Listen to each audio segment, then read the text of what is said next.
हात बसून मामी खाऊ नका पुराणा पोळी. समाजामध्ये महाराज कडू विषय गोड लागतो, गोड विषय कडू लागतो. कीर्तनात नाचायचं म्हणल्यावर एक सुद्धा येणार नाही. वरात असू द्या, पावसात पीन, गटारीत पडल, जेवायचा नाही. येड्या उदार व्हायचं असलं तर कीर्तनात नाचायला पाहिजे. पूर्वी माणसं 100 वर्ष जगायची, 100.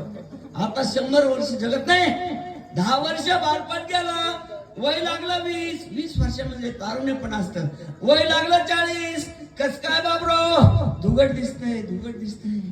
वय लागलं 50, हलू लागल्या दाताच्या पंक्ती.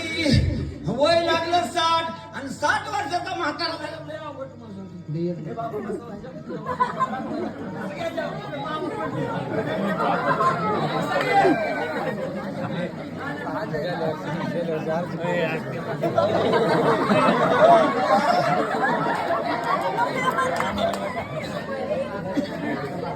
त्यावेळेस 60 वर्षाचा म्हातारा होतो, त्यावेळेस लय अवघड. पोरानो काहीतरी करा, कुणाचा तरी बांध करा, लय विपरीत बुद्ध्या.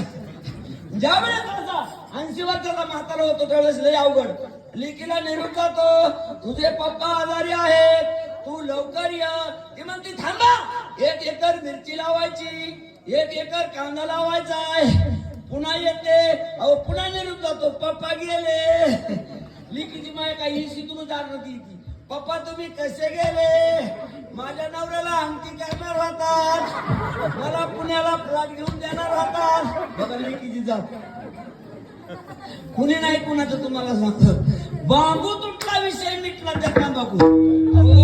माणसाचं मरण जनावरासारखं झालं, जनावरासारखं झालं. लोक 2 दिवस सुद्धा दुःख पाळायला तयार नाही. बांबू तुटला. पुढचा कार्यक्रम माहिती तुम्हाला, गरम पाणी 3, लय मोठा कार्यक्रम, मडकन 3. आणि ज्यावेळेस असा 80 वर्षाचा म्हातारा होतो त्यावेळेस लय अवघड. म्हातारा मेला रे मेला,